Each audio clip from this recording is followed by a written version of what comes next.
আপনি কোনোদিন সংসার তো করলেন না, আপনি তো মাটা হলেন না।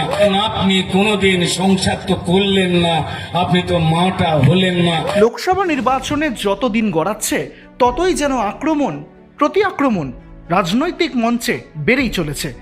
প্রথমে দিলীপ ঘোষ আর তারপর অভিজিৎ গঙ্গোপাধ্যায়, এবার বিজেপির একাধিক নেতাদের মতন একই সুরে সুর মেলালেন রুদ্রনীল ঘোষ। এবার এক মঞ্চ থেকে বিস্ফোরক মন্তব্য করলেন রাজ্যের মুখ্যমন্ত্রী মমতা বন্দ্যোপাধ্যায়ের উদ্দেশ্যেই। কি বলেছেন রুদ্রনীল ঘোষ? রুদ্রনীল ঘোষের দাবি, হিন্দু মায়েদেরও তিনি চেনেন না, মুসলমান মায়েদেরও তিনি চেনেন না। তার কারণ নিজে তিনি মা হননি, সংসদ তো করেননি রাজ্যের মুখ্যমন্ত্রী মমতা বন্দ্যোপাধ্যায়। তাহলে হিন্দু এবং মুসলমান মায়েদের কথা বুঝবেন কি করে?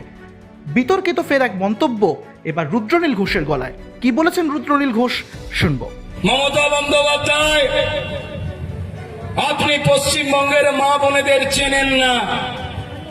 মমতা বন্দ্যোপাধ্যায়, আপনি পশ্চিমবঙ্গের হিন্দু মাকেও চেনেন না, মুসলিম মাকেও চেনেন না। কারণ আপনি কোনোদিন সংসার তো করলেন না, আপনি তো মাটা হলেন না। তাই মারা কেমন করে, তারা কেমন করে সংসার চালাবে, তাদের কাছে হাতার খুন্তির গুরুত্ব কি মমতা বন্দ্যোপাধ্যায় আপনি কি করে জানবেন? আমি আপনাকে অসম্মান করছি না মমতা বন্দ্যোপাধ্যায়। আমি বিয়ে থা করিনি, আমি বাবা হইনি, তাই আমি বাবা হবার যন্ত্রণা নিয়ে কাউকে জ্ঞান দিই না মমতা বন্দ্যোপাধ্যায়। আপনি নিজে মা হননি, তাই মায়েদেরকে নিয়ে মিথ্যে কথা পশ্চিমবঙ্গে বললে পশ্চিমবঙ্গের হিন্দু মা হোক আর মুসলমান ও মা হোক, কড়াই গন্ডায় হিসেব দিয়ে দেবে। আপনি বলেছেন যে বিজেপি ভোট চাইতে এলে মায়েরা বোনেরা হাতা খুনতে নিয়ে রেডি হয়ে থাকবে। মমতা বন্দ্যোপাধ্যায়, আপনার কি মনে হয় পশ্চিমবঙ্গের মানুষ গরু? তারা কিছু বোঝে না? হ্যাঁ, হতে পারে। সারাদিন আপনারা গরু পাচার করতে করতে পশ্চিমবঙ্গের মানুষকে গরু গরু গরু গরু গরু গরু গরু ওটাই দেখেন। হতে পারে গরু চোর তো আপনারা, কিন্তু পশ্চিমবঙ্গের মানুষ গরু নয়।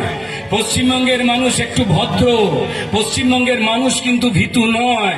তারাই কিন্তু ক্ষুদিরাম, তারাই মাতঙ্গিনী হাজরা, তারাই মাস্টারদা সূর্য সেন, তারাই বিনয় বাদল দীনেশ, তারাই কিন্তু প্রীতিলতা ওয়ার্দেদারের তৈরি হওয়া। আর বর্তমানে সন্দেশখালীতে প্রতিবাদী যে মহিলারা আন্দোলন করছেন, তাদের ঘরের এক একটা মেয়ে সারা পশ্চিমবঙ্গে অন্যায়ের বিরুদ্ধে বসে আছে, আপনি তাদের অপমান করছেন। ব্যুরো রিপোর্ট, এক ঝলকে ডিজিটাল।